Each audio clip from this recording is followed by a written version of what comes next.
Hello, আসসালামু আলাইকুম। আমি জাকির আহমেদ সৈকত আছি এইচএসসি আইসিটি পঞ্চম অধ্যায় প্রোগ্রামিং ল্যাঙ্গুয়েজের সেকেন্ড ক্লাসে। তো আজকে ক্লাসে সবাইকে স্বাগতম। যারা এর আগের বেসিক ক্লাসটা দেখে আসছো সবাইকে থ্যাংক ইউ সো মাচ। এবং আজকের এই ক্লাসটাও আমাদের ওই বেসিকের উপরই হবে। তো ওই ক্লাসটা ছিল আমাদের এই প্রোগ্রামিং ল্যাঙ্গুয়েজের কিছু পরিচিতির উপরে। তো আজকে আমরা যে পরিচিতিগুলোর উপর নিয়ে কথা বলবো সেগুলো হচ্ছে এই প্রোগ্রামিংয়ের প্রোগ্রাম সমস্যা সমাধানের যে তিনটা স্কোপ বা তিনটা উপায় তাদের পরিচিতি নিয়ে আজকে আমরা কথা বলবো।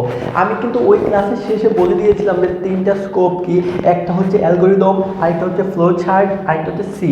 তো এই অ্যালগরিদমটা কি, এই ফ্লো চার্টটা কি, সিটা কি, এটা নিয়ে আজকে আমরা একটু আলোচনা করব। দেখো, এই প্রত্যেকটা সমস্যা সমাধানের উপায় হিসাবে কিন্তু এই তিনটা স্কোপ কাজে মানে এই তিনটা স্কোপ আমরা ইউজ করি। যে কোনো একটা সমস্যা হোক না কেন এই সমস্যাটা আমরা এই তিনটা স্কোপে আমরা সমাধান করতে পারি। এক হচ্ছে সি ভাষার সাহায্যে সমাধান করতে পারি, আরেক হচ্ছে ফ্লো চার্টের মাধ্যমে সমাধান করতে পারি, আরেকটা হচ্ছে অ্যালগরিদমের মধ্যে সমাধান করতে পারি। এই অ্যালগরিদম নিয়ে কিন্তু আমি আরেকটা ক্লাসে বুঝলাম এই অ্যালগরিদমটা আমার মধ্যে অ্যালার্জি আছে, আমি অ্যালগরিদমটা বলতে কষ্ট হয়, আমি অ্যালগরিদম বলে ফেলি। সো এটা একটু মানায় নিবা, হ্যাঁ? আমি অ্যালগরিদম বলতে পারবো না, অ্যালগরিদমে বলে নিচ্ছি কেমন। যে অ্যালগরিদম, ফ্লো চার্ট এমনকি সি, এই তিনটা দ্বারা আমরা প্রোগ্রামের যে কোনো ধরনের সমস্যার সমাধান করে থাকি মূলত। ঠিক আছে, তো আমরা এই তিনটা বিষয় আজকে আমরা কথা বলে নিব। তো এই জায়গায় এই যে অ্যালগরিদম আর হচ্ছে ফ্লো চার্ট, এগুলো খুব সিম্পল একটা বিষয়। ঠিক আছে, এগুলো এই 5 মিনিট দেখাইলে বা 5 মিনিট কথা বললে এই বিষয়গুলো নিয়ে একদম ক্লিয়ার হয়ে যাবে। তো তোমরা যারা সিএ একদম নতুন, তোমরা সর্বপ্রথম আজকে যে স্ট্রাকচারটা আমি আমার মতো করে তোমাদের দিব, এই স্ট্রাকচারটা নিজের খাতায় লিখে একদম মুখস্থ করে ফেলবা। যদি আমার কথা অনুসারে কাজগুলো না করো তাহলে এই ধারাবাহিক ক্লাসগুলো দেখার ফলেও তুমি কখনোই ভালো কিছু করতে পারবে না। কেমন? তো সর্বপ্রথম যে স্টেপে যে একটা স্টেপ ওয়ান, না স্টেপ ওয়ান দরকার নাই, আমি এই জায়গায় লিখলাম যে 1 নম্বর ধারাবাহিকতা। 1 নম্বর ধারাবাহিকতা হচ্ছে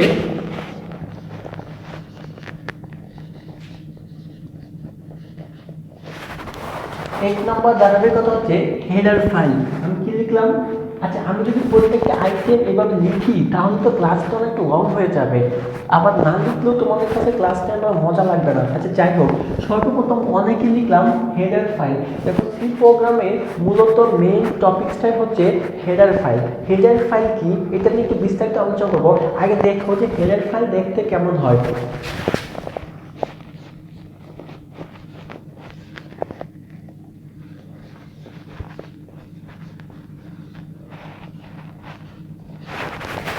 একটু লক্ষ্য করো, আমি এখানে লিখছি 1 number header file heist include stdio.h। দেখো, less than stdio.h greater than, এই stdio.h এইটাকে বলা হয় মূলত হেডার ফাইল। এরকম অনেক ধরনের কিন্তু হেডার ফাইল আছে। তো এই হেডার ফাইলের পুনরূপ হচ্ছে যে স্ট্যান্ডার্ড ইনপুট আউটপুট। যারা stdio.h এর পুনরূপ না জানো, খুব ইম্পর্টেন্ট নৈবিত্তিকের জন্য বা বেসিক নলেজের জন্য stdio.h এর পুনরূপটা লিখে নাও যে স্ট্যান্ডার্ড ইনপুট আউটপুট।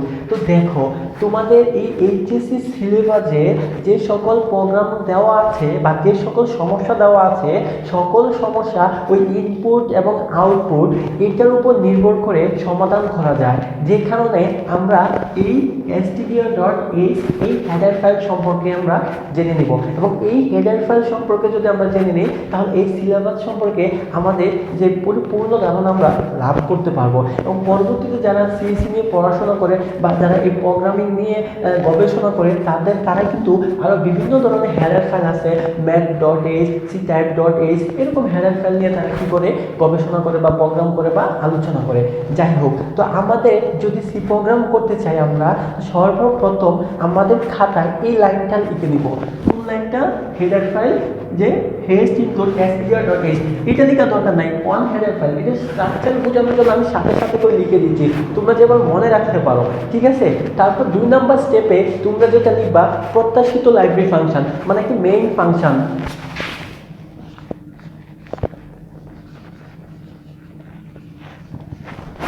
দেখো, আমি 2 নম্বরে কি লিখছি? মেইন।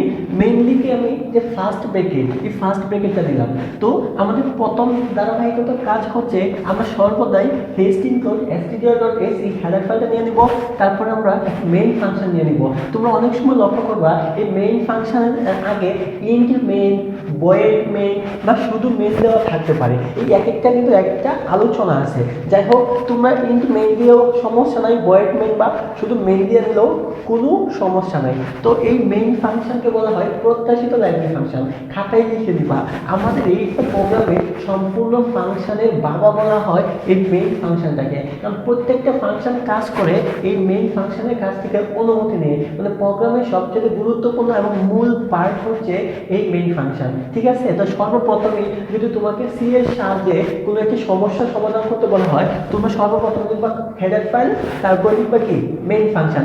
এবং এই মেইন ফাংশনের ভিতরে সমস্ত ফাংশন থাকে, তাই এই সমস্ত ফাংশনকে একত্রিত রাখার জন্য আমরা মেইন ফাংশনের পরে একটি সেকেন্ড ব্র্যাকেট ইউজ করি। ইউজ করি সেকেন্ড ব্র্যাকেট, এবং এই সেকেন্ড ব্র্যাকেট দিয়ে আমরা মূল কাজ শুরু করি। দেখো এই সেকেন্ড ব্র্যাকেটটা আমি 3 নম্বর ধারার মধ্যে রাখলাম। সাপোজ সেকেন্ড ব্র্যাকেটটা কয় নম্বর ধারাতে রাখলাম? 3 নম্বর ধারাতে রাখলাম। তারপর কয়টা ধারা, মানে কয়টা স্টেপ আমি এটা ইউজ করছি? প্রথম হেডার ফাইল, তারপরে হচ্ছে মেইন ফাংশন, তারপরে হচ্ছে সেকেন্ড ব্র্যাকেট। এই 3টা লাইন তুমি তোমার বইয়ে যত জায়গায় সি প্রোগ্রাম দেখো না কেন, তারা কিন্তু 3টা লাইন মাস্ট লিখছে। তো ঘাবড়ানোর কোনো প্রয়োজন নাই। তোমাকে যদি আমি একটা সি প্রোগ্রাম করতে বললাম, তুমি কিছুই পারো না, এই 3টা লাইন তো অন্তত পক্ষে খাতায় লিখে ফেলতে পারবা। এই 3টা লাইন তো পারবা, তাই না? এখন যদি বলি 3টা লাইনের নাম কি, 3টা লাইনের নাম তো বলতে পারবা, তাই না? এবং কিছুক্ষণ পর এগুলো আরেকটু বিস্তারিত আলোচনা আমি করে দেবো এক সুন্দর একটি এক্সাম্পলের সাহায্যে। ক্লাসটা মনোযোগ সহকারে স্কিপ না করে দেখতে থাকো। প্রথম হেডার ফাইল, তারপর প্রত্যাশিত লাইব্রেরি ফাংশন বা মেইন ফাংশন, তারপর হচ্ছে সেকেন্ড ব্র্যাকেট। 4 নাম্বার স্টেপ,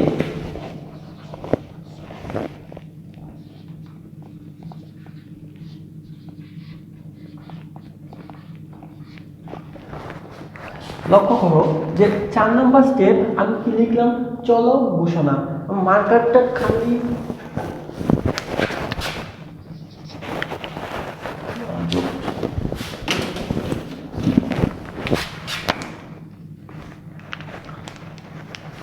একটু লক্ষ্য করো যে 4 নাম্বার স্টেপ, এই সেকেন্ড ব্র্যাকেটের পরে চলক ঘোষণা, যা বলা হয় ভেরিয়েবল ডিক্লেয়ার। তো এইখানে আমাদের এই ভেরিয়েবল ডিক্লেয়ার করতে হয়, মানে চলক ঘোষণা করতে হয়। এই জন্য চলক ঘোষণা করতে হয় যে আমাদের এই প্রোগ্রামটাকে বলা হয়, আমি যদি এক্সাম্পলটা আগে দিয়ে দিই, একটু হিন্টস দিয়ে দিচ্ছি যে একটা সি প্রোগ্রামকে আমি একটি বিয়ে বাড়ির সাথে তুলনা করি। আরেকটা ক্লাসে আমি বলছিলাম যে ওই বিয়ে বাড়িতে কিন্তু অনেক ধরনের মেহমান আসে। প্রত্যেকজনের মেহমানকে রাখার জন্য কিন্তু আমরা চেয়ারের রাখি, মানে ব্যবস্থা রাখি, যে চেয়ারগুলো রাখি ওই মেহমানগুলো কিন্তু এই চেয়ারে এসে কিন্তু বসবে। এবং যদি আমরা এই বিয়ে বাড়িতে ওই ক্ষেত্রে চিন্তা করি যে আমরা বিভিন্ন ধরনের খাবার দাবার আনি, এবং ওই এক একটা খাবারের জন্য কিন্তু এক একটা আলাদা রকমের কিন্তু পাতিল থাকে, তাই না? যদি আমরা ভাত রান্না করি, ভাতের একটি পাতিল থাকে, তরকারি রান্না করলে তরকারির একটি পাতিল থাকে, ডাল রান্না করলে ডালের একটি পাতিল থাকে, মিষ্টি রান্না করলে মিষ্টির একটি পাতিল থাকে। তো আমরা এই প্রোগ্রামের ভিতরে কোন কোন ধরনের রান্না বান্না করব, এই প্রত্যেকটা ধরনের যে আইটেমে রান্না করব, এদের জন্য একটা পাতিল আমাদের প্রয়োজন পড়বে, তাই না? এখন যদি আমাকে তোমরা বলো যে স্যার আপনি 3টা আইটেম রান্না করেন, তো আমার সর্বপ্রথম কি আমি আইটেম রান্না করব বা 3টা পাতিল সংগ্রহ করব? তোমাদের লজিকে কি বলে? শিওর আমরা 3টা পাতিল সংগ্রহ করব। সাপোজ আমরা এখানে একটা প্রোগ্রামের আয়োজন করি। কি প্রোগ্রাম? তোমরা বলতেছো যে স্যার আপনি 2টা সংখ্যা যোগ করে দেখান। তো লক্ষ্য করো কয়টা সংখ্যা যোগ করার জন্য বলতেছো? 2টা সংখ্যা। তো এইখানে যে 2টি সংখ্যার কথা বলতেছো, এই 2টা সংখ্যা আমি তোমাদের যে বলি যে কই 2টা সংখ্যা, তোমরা বলবে স্যার এই নেন একটা সংখ্যা, এই নেন একটা সংখ্যা। এবং এই যে সংখ্যাগুলো তোমরা আমাকে দিবা, এই সংখ্যাগুলো আমি কোথায় রাখবো? রাখার আমার পাত্র লাগবে না? এই পাত্র হচ্ছে চলক। তো এই চলকগুলো এই জায়গায় ঘোষণা করে দিতে হবে। ধরো তোমরা যে আমাকে 2টি সংখ্যা দিচ্ছ, এই 2টি সংখ্যা রাখার জন্য আমি 2টা পাত্র নিয়ে নিলাম, একটা এ আর একটা বি। এখন এই জায়গায় আরেকটু কথা আছে, এই যে চলকের যে পাত্রগুলো আছে, এই পাত্রগুলো কোন ধরনের হবে এটা একটু মাথায় রাখতে হবে। তো পাত্রগুলো কোন ধরন সেটা ওই প্রশ্ন দেখা মাত্রই আমরা বুঝে যাব। পাত্রে বা এই চলকের 4টা ধরন হয়, তার মানে 3টা ধরন হচ্ছে ইম্পর্টেন্ট। আমি 3টা ধরন নিয়ে কথা বলতেছি। একটা হচ্ছে ইন্টিজার, আরেকটা হচ্ছে ফ্লোটিং, আরেকটা হচ্ছে ক্যারেক্টার। তো ইন্টিজার মানে কি? ইন্টিজার মানে হচ্ছে পূর্ণ সংখ্যা। মানে তোমরা আমাকে যে সংখ্যাগুলো দিচ্ছ এই সংখ্যাগুলো যদি পূর্ণ সংখ্যা হয় তাহলে আমি এই চলক ঘোষণা হিসাবে আইএনটি ইন্টিজারের সংক্ষিপ্ত এই রূপটা ইউজ করব। যদি তোমরা আমাকে কোনো একটা ভগ্নাংশ সংখ্যা দাও যোগ করার জন্য আমরা ফ্লট ইউজ করব। যদি তোমরা আমাকে কোনো একটি ক্যারেক্টার বা আলফাবেট বা কোনো একটি বলা হয় যে কোনো একটি সেন্টেন্স আমাকে দেও ইউজ করার জন্য বা কাজ করার জন্য, তাহলে আমি ক্যারেক্টার ইউজ করব। তাহলে বুঝতে পারছো আমি কয় ধরনের চলক ঘোষণার কথা বলছি, খাতায় লিখে নাও। এক হচ্ছে ইন্টিজার বা পূর্ণ সংখ্যা, ফ্লোটিং বা ভগ্নাংশ সংখ্যা, ক্যারেক্টার, বুঝতেই তো পারছো চলক বিশিষ্ট, যে মানে আলফাবেট এরকম বর্ণ বিশিষ্ট। ঠিক আছে, তো লক্ষ্য করো এই চলক ঘোষণার ক্ষেত্রে আমরা এরকম তিনটা উপায়ে চলক ঘোষণা করতে পারি। এখন আমি তোমাদের যদি বলি যে আমার ক্ষেত্রে তোমরা দুটো সংখ্যা দিছো, সংখ্যাগুলো কি দিছো? তোমরা বলো পূর্ণ সংখ্যা। তাহলে বলো তো পূর্ণ সংখ্যা হলে কি ঘোষণা করব? রাইট, ইন্ট ঘোষণা করব। তো এখানে একটু লক্ষ্য করো, আমি চলক ঘোষণায় এই যে পূর্ণ সংখ্যা দিছ তাই আইএনটি ইন্টিজার মানে আমি ইন্ট ঘোষণা করলাম। তো এই যে পূর্ণ সংখ্যাগুলো দিছ, কয়টা পূর্ণ সংখ্যা দিছ? দুইটা। দুইটা পূর্ণ সংখ্যা রাখার জন্য আমার কয়টা পাতিল লাগবে? দুইটা। এই দুইটা পাতিল এই জায়গায় আমাকে ঘোষণা করে দিতে হবে। দেখো আমি একটা এ পাতিল নিলাম আর একটা বি পাতিল নিলাম। তারপরে একটা জিনিস লক্ষ্য করো, তোমরা আমাকে কি বলছো যে স্যার এই দুইটা সংখ্যা আপনি আমাকে যোগ করে দেখান। তো আমি যদি এই এ এবং বি এর মধ্যে যে আমি দুটো সংখ্যা দিলা, এই দুটো সংখ্যা যদি আমি যোগ করে দেখাই তাহলে কি আমার আরেকটা পাতিল লাগবে না? সাপোজ এই দুইটা মার্কার আমাকে তোমরা দিছো, তো এই মার্কারটা আমি একটা পাতিলে রাখলাম, এই মার্কারটা একটা পাতিলে রাখলাম। এখন দুইটা মার্কার যদি যোগ করে তাহলে কি আমার আরেকটা পাতিল লাগবে না? তো আমি ওই আরেকটা পাতিল নিলাম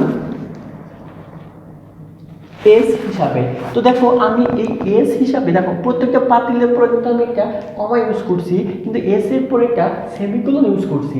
এটা নিয়ে একটি মজার কথা বলি, দেখো এই সেকেন্ড ব্র্যাকেটের পরে, এই সেকেন্ড ব্র্যাকেটের পরে প্রত্যেকটা লাইনের শেষে স্টেটমেন্ট বোঝানোর জন্য একটি সেমিকোলন ইউজ করতে হয়।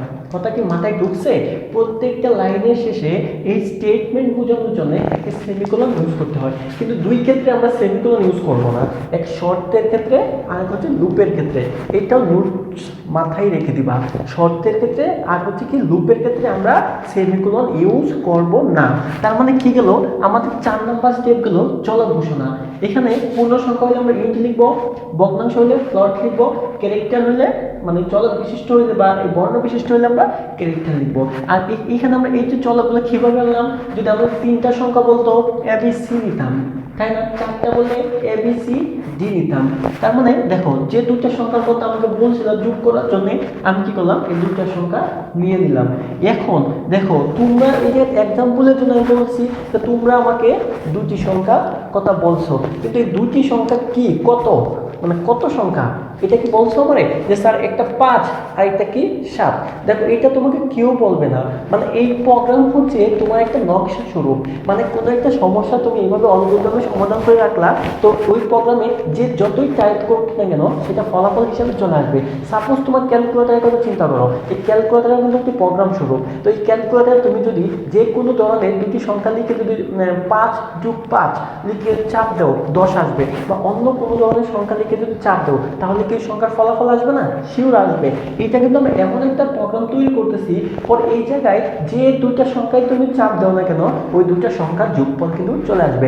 স্পেসিফিক কোনো কিছু না। তো ওই দুটি সংখ্যা যে আমাকে দিবে, চাপ দিবে দুটি সংখ্যা, এই দুটি সংখ্যা চাপ দেওয়ার জন্য আমাকে বলতে হবে। ঠিক আছে, তো এইটা হচ্ছে আমি মাত্র যে কথাগুলো বললাম বাস্তবিক উদাহরণস্বরূপ। তো এখন আমি এই বইয়ের সাথে মানে বইয়ের সাংঘর্ষে আমি একটু কথা বলি। দেখো প্রথম স্টেপে হচ্ছে যে 4 নম্বরে চলক ঘোষণা। তারপর চলক ঘোষণার পরে যদি আমাদের কোনো সংখ্যা নিয়ে যোগ করা, গুণ করা, তারপরে ভাগ করা বা অন্য যে কোনো ধরনের কাজ করার ক্ষেত্রে বলুক না কেন, তখন আমরা দেখব যে তারা যে সংখ্যাগুলোর কথা বলতেছে এই সংখ্যাগুলো কি আমাদেরকে দিয়ে দিছে নাকি দিয়ে দেয় নাই। আমরা কেমনে বুঝবো দিয়ে দিছে? যদি তারা বলতো 10 আর 15 যোগ করো, তার মানে বুঝতাম যে সংখ্যা তারা দিয়ে দিছে। তারা বলছে দুটি সংখ্যার যোগ করো, তার মানে দুটি সংখ্যা বলছে কিন্তু সংখ্যা দেয় নাই। তারপরে আমরা স্টেপ 5-এ আমাদের পাঁচের কাজ হবে এই সংখ্যাগুলো তাদের কাছে চাওয়া। পাঁচের কাজ কি হবে? চাওয়া। আর যদি সংখ্যা তারা দিয়ে দিত তাহলে এই চাওয়ার কোনো প্রয়োজন ছিল না। সাপোজ একজন এসে বললো যে ভাই আপনি দুটি সংখ্যা যোগ করেন, তো আমি কি বলবো? ভাই দুটি সংখ্যাতে যোগ করবো, দুটি সংখ্যা কি এটা তো আপনি আমাকে দেন, এটা কি আমরা চাইবো না? হ্যাঁ চাইবো। তো কিভাবে চাইবো? চাওয়ার কিন্তু রোল আছে। দেখো এইটাই হচ্ছে মেইন কথা, আমরা চলে আসছি। এই যে stdio ডট এর পুনরূপ কি বলছিলাম? এর পুনরূপ বলছিলাম স্ট্যান্ডার্ড ইনপুট এবং আউটপুট, ঠিক না? তো লক্ষ্য করো এইখানে আমরা কি করতেছি, কোন একটি মান চাইতেছি। দেখো মান চাওয়ার ক্ষেত্রে লাইব্রেরি ফাংশন ইউজ করতে হয়। কি ইউজ করতে হয়? Library function. দেখো এই লাইব্রেরি ফাংশনটাকে এই stdio ডট এইচ এর মধ্যে, দেখো stdio ডট এইচ নিজে হচ্ছে কি হেডার ফাইল, এবং তার হেডার ফাইলের মধ্যে চারটা লাইব্রেরি ফাংশন থাকে। একটা হচ্ছে printf, scanf, put4f এবং get4f। তো যাই হোক এই put4 এবং get4 নিয়ে আমাদের কোনো মাথা ব্যথা বা আলোচনা নাই, আমাদের printf এবং scanf নিয়ে আলোচনা। আমি এখানে লিখতেছি, দেখো একটু, এটা হচ্ছে প্রোগ্রামের আউটসাইড।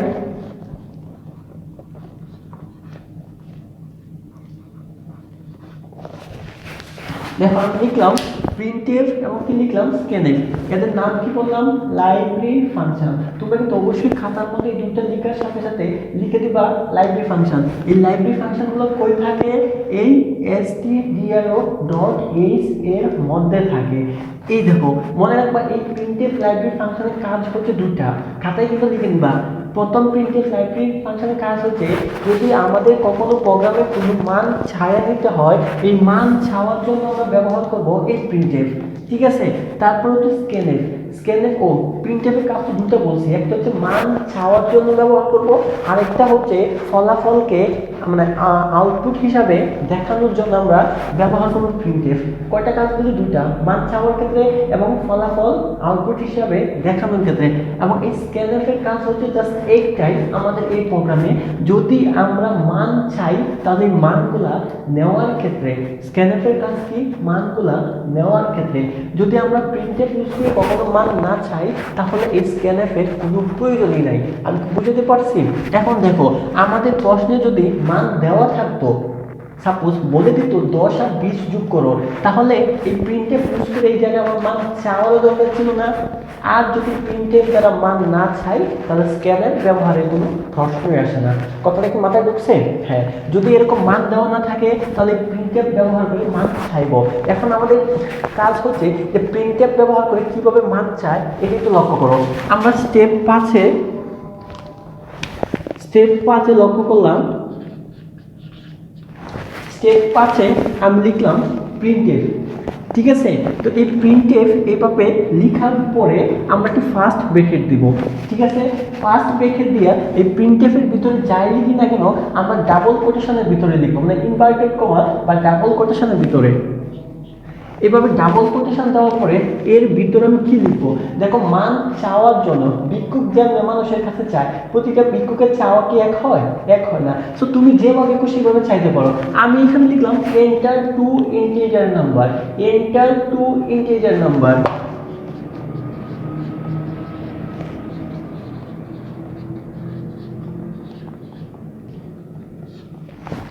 দেখো এন্টার টু ইন্টিজার নাম্বার এর বাংলা অর্থ হচ্ছে দুইটা পূর্ণ সংখ্যা ছাপো, দুইটা পূর্ণ সংখ্যা ছাপুন। তো দেখো আমি এই এন্টার টু ইন্টিজার নাম্বার এই printf এর ভিতরে কিন্তু ইনভার্টেড কমার ভিতরে লিখেছি, এবং আমি বলছিলাম প্রতিটা লাইন শেষে একটা কি দিতে হবে? সেমিকোলন দিতে হবে। এটা কিন্তু স্টেটমেন্ট বোঝানোর অর্থে দিতে হয়, মাথায় রাখতে হবে।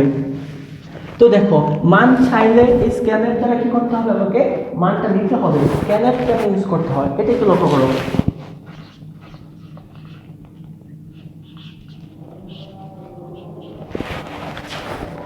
ফজরের আজান পড়তেছে আজকে লাস্ট অনেক দিন থেকে। স্বাস্থ্য চেহারার একমাত্র এই অবস্থা হচ্ছে অনেক দিন থেকে রাতে ঘুম নাই, মানে সন্ধ্যা একটু ঘুমাই, রাতে পড়তে হয়। আমার পরীক্ষা চলতেছে অনেকেই জানো, যে কারণে আমি অনেক কিছুক্ষণ পড়াশোনা করছি। তারপরে রাত 3টার পরে আজকে ভিডিও মেক করার জন্য বা 4:30 বাজে এখন।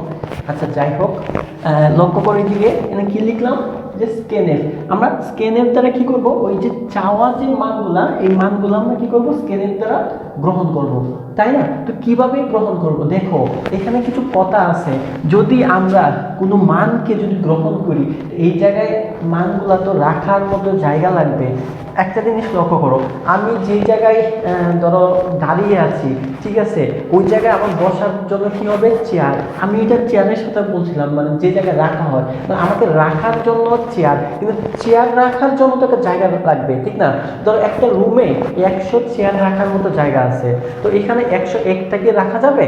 রাখা যাবে না। তার মানে নির্দিষ্ট একটি চেয়ার রাখার জন্য অবশ্যই একটা স্পেসের প্রয়োজন, হ্যাঁ, মেমোরিতে একটি জায়গার প্রয়োজন। তো এই মেমোরিতে ওই জায়গার জন্য ফরম্যাট স্পেসিফায়ার রাখতে হয়। এই ফরম্যাট স্পেসিফায়ার ইউজ করতে হয় স্ক্যানএফ এর ভিতরে। মাথায় ঢুকছে? ফরম্যাট স্পেসিফায়ার যারা এই চলকগুলোর জায়গা ফাঁকা করে রাখে, ঠিক আছে? তো এই ফরম্যাট স্পেসিফায়ারগুলো দেখতে কেমন, দেখো এইখানে যে আমি চলক ঘোষণা যে 3টা টাইপ বলছিলাম, এক একটা টাইপের ফরম্যাট স্পেসিফায়ার হচ্ছে এক একটা, মানে দেখো এখানে ইন্ট লিখছি আমি, এই ফরম্যাট স্পেসিফায়ারগুলো এইখানে আমি লিখে দিচ্ছি, কেমন?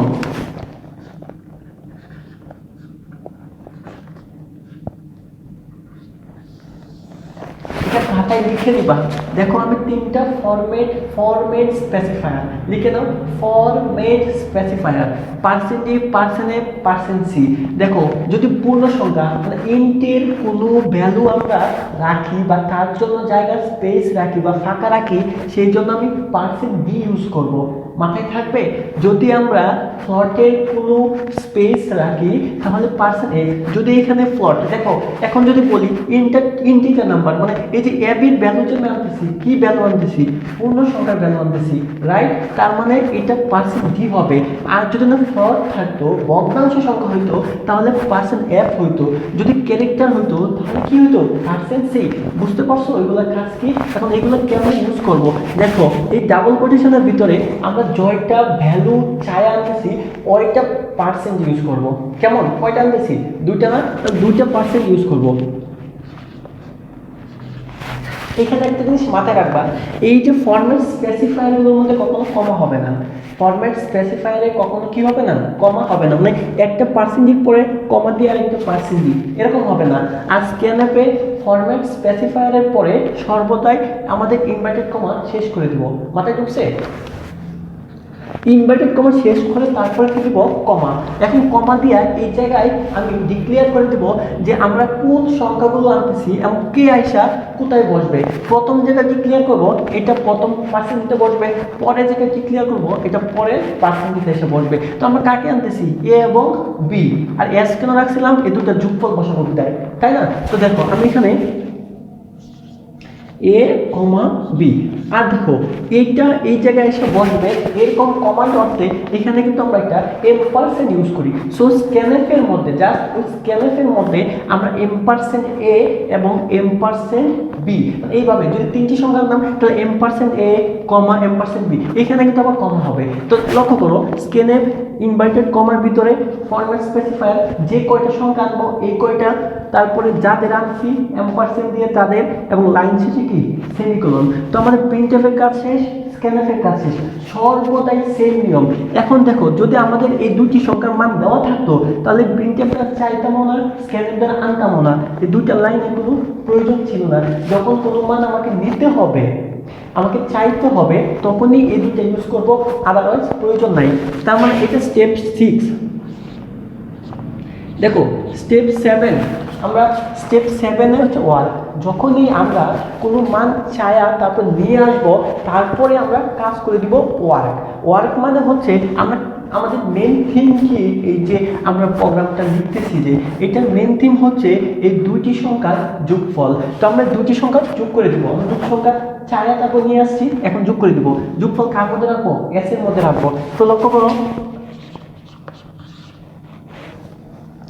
S সমান A প্লাস B, লাইন শেষে সেমিকোলন। তার মানে এটা বলছি যে A প্লাস B এই দুইটার মান যোগ হয়ে কার মধ্যে আসবে, S এর মধ্যে। তো এখন কি আমরা ফলাফল পাই গেছি না, ফলাফল কি পাইছি, S। তাই না? এখন আমরা এই এজটাকে ফলাফল হিসেবে প্রিন্ট করব। আমরা এই প্রিন্টের দুইটা কাজ বলছিলাম, একটা মান চাওয়ার ক্ষেত্রে, আরেকটা ফলাফল দেখানোর ক্ষেত্রে। এখন যে আমি ফলাফলটা দেখাবো এই জন্য আমার কিন্তু এই প্রিন্টারটা ইউজ করতে হবে, রাইট? স্টেপ 8, দেখো ফলাফল দেখানোর সিস্টেম কি, অনেকভাবে কিন্তু ফলাফল দেখানো যায়। আমি আজকে জাস্ট সিম্পল ভাবে দেখাচ্ছি যে প্রিন্টএফ তারপর দিয়া ওই যে ইনভার্টেড কমার ভিতরে। এখন দেখো এই যে এস, এই এস কার মধ্যে আছে? ইন্ট না? এখন যদি বলি যে এই এস কি একটা নির্দিষ্ট জায়গা জুড়ে আছে না, মানে একটা স্পেস নিয়ে আসে না, তো এই স্পেসটা কার স্পেস নিয়ে আসে? এই পার্সেন্ট ডি এর স্পেস নিয়ে আসে, তাই না? মানে এই ফাঁকা জায়গার মধ্যে কিন্তু এই এসটা আছে। সো ওই যে পার্সেন্ট ডি মানে এই জায়গায় কিন্তু সে ছিল। এবং আমরা জাস্ট ওই জায়গাটাকে যদি আমরা প্রিন্ট করে দিই তাহলে ওই জায়গার মধ্যে যে আছে সেও কিন্তু প্রিন্ট হয়ে যাবে, তাই না? তাই আমরা কি করব, এই যে পূর্ণ সংখ্যা কোনো কিছু প্রিন্ট করার জন্য এটা মাথায় রাখতে হবে আমাদের কি, যে সংখ্যাটা প্রিন্ট করবা এই সংখ্যার জন্য একটা ফরম্যাট স্পেসিফায়ার। তো আমরা এই এস কে প্রিন্ট করতেছি এই ফরম্যাট স্পেসিফায়ার। এখন যদি এই এসটা এই ইন্টে না থাকতো, ফ্লটের মধ্যে থাকতো, তাহলে আমরা এই পার্সেন্ট ডি আর দেওয়া যাইতো না, আমরা কাকে দিতাম? এফ এর মধ্যে, কারণ সেটা ফ্লটের এরিয়াতে আছে, তাই না? তো আমরা পার্সেন্ট ডি দেওয়ার পর আমরা কি বলছিলাম যে ইনভার্টেড কমা শেষ, তারপর কমা দিয়া আমরা কাকে প্রিন্ট করতেছি, জাস্ট তাকে এই জায়গায় লিখে দিব। আমরা কাকে প্রিন্ট করতেছি? আমরা প্রিন্ট করতেছি সামকে। কাকে প্রিন্ট করতেছি? সামকে। এই লাইনটা মানে দেখা যাচ্ছে না, মানে নিচে হয়ে গেছে, তাই না? আমি এতক্ষণ সরি ফলো করি নাই, মানে আমি যে লাইনটা লিখতে চাচ্ছিলাম এটা উপরে আমি এইখানে লিখি যে কিভাবে প্রিন্ট করতে হয়, আমি উপরে লিখে দিচ্ছি যে এই যে প্রিন্টএফ, প্রিন্টএফ তারপর ইনভার্টেড কমার ভিতরে, তারপরে আমরা এই যে এতক্ষণ যে কথা বললাম ফরম্যাট স্পেসিফায়ার, তারপরে কমা দিয়া যারে প্রিন্ট করব, কারে প্রিন্ট করতেছি? সামকে প্রিন্ট করতেছি, তারপরে লাইন শেষে সেমিকোলন।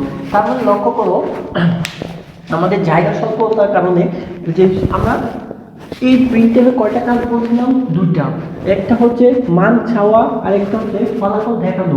তো আমরা এখানে ফলাফল তো সাম এস পেয়ে গেছি, তাই না? তো আমরা এই ফলাফলটা দেখানোর জন্য প্রিন্টএফ ইউজ করলাম। তো এই প্রিন্টএফে ডাবল কোটেশনের ভিতরে আমরা যে ফলাফলটা সাম ইউজ করতেছি সে কার আওতাভুক্ত? ইন্টের আওতাভুক্ত।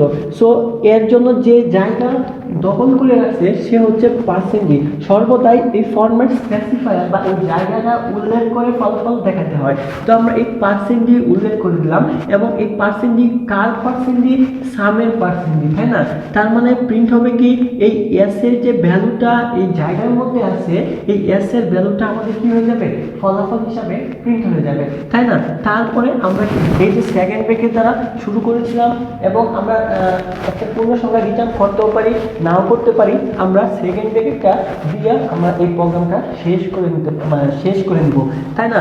আচ্ছা যাই হোক, ক্লাসটা আসলে বেসিক ক্লাসটাই সবচাইতে ইম্পর্টেন্ট। এটা লং হইলেও একাধিকবার এই ক্লাসটা খুব ভালো করে কিন্তু বুঝে নিতে হবে, এবং আরও নতুন অনেক কিছু আইটেম আমরা নেক্সট ক্লাসগুলোতে যখন আমরা প্রোগ্রামের সমস্যা সমাধান করব আসবে তখন আমরা ওইগুলো শিখে নিব। কিন্তু এই বেসিকটা হচ্ছে সবচাইতে ইম্পর্টেন্ট, মানে কার নাম কি এবং কয়টা স্টেপ, কে কীভাবে কাজ করে, কোনটা কিভাবে লিখতে হয়, কেমন, এগুলো খুব ভালোভাবে নিজের খাতায় বারবার লিখে মুখস্থ করে তারপর নেক্সট প্রোগ্রামের ক্লাসগুলো কিন্তু অবশ্যই দেখবা। দেখো এইটা যদি আজকে কষ্ট করে তোমরা গ্রহণ করে নিতে পারো তাহলে অবশ্যই নেক্সট ক্লাসগুলো তোমাদের কাছে অনেকটাই ইজি হয়ে যাবে।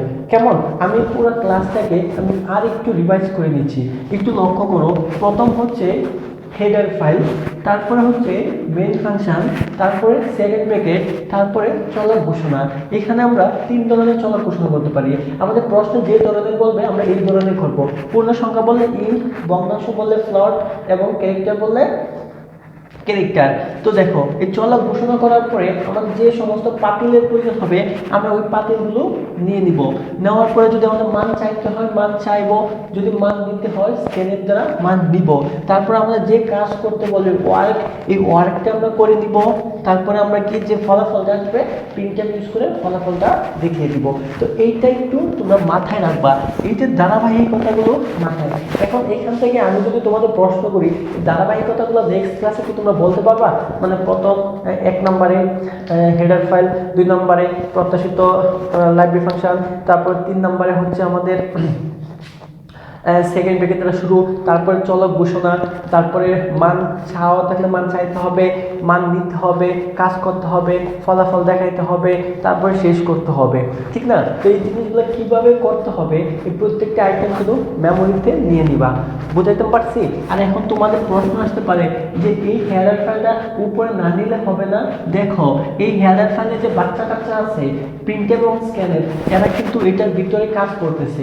তো একটা জিনিস লক্ষ্য করো, যদি বাবাই যদি উপস্থিত না থাকে সন্তানেরা কখনো কাজ করবে?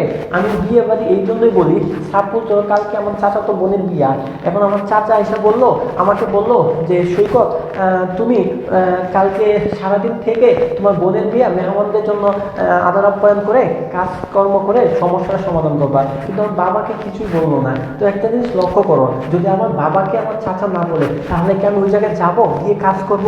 কখনোই না। তার মানে আমার চাচার উচিত কি, আগে আমার বাবাকে নিয়ে যাওয়া, তারপর বাবাকে নেওয়ার পর আমাদের আর বলতে হবে না, বাবা যে জায়গায় গেছে আমরা শিওর কি ওই জায়গায় চলে যাব। যে কারণে তাদের বাচ্চা কাচ্চাগুলোর ভিতরে কাজ করার জন্য অবশ্যই কি আমাদের হেডার ফাইলটা প্রথমে নিয়ে আসতে হয়। তারপর হচ্ছে মেইন ফাংশন, এই প্রতিটা ফাংশনে যে কাজ করবে, এই প্রতিটা ফাংশন এই মেইন ফাংশনের কাছে গিয়ে আমাদের মেইন ফাংশন হচ্ছে প্রতিটা ফাংশনের বাপ, ঠিক আছে? এই ফাংশনের কাছে গিয়ে ফাংশনকে জিজ্ঞেস করে তারপরে কিন্তু সে বাকি কাজগুলো সম্পূর্ণ করবে, ঠিক আছে? তো এই প্রত্যেকটা আইটেমের একটা আইটেম কিন্তু বাদ দেওয়া যাবে না। জানি না কতটুকু বুঝাতে পারছি। নেক্সট ক্লাস অবধি সবাই ভালো থাকবা, সুস্থ থাকবা, এই বলে আমি জাকির আহমেদ সৈকত আজকে এখান থেকে বিদায় দিচ্ছি। আল্লাহ হাফেজ।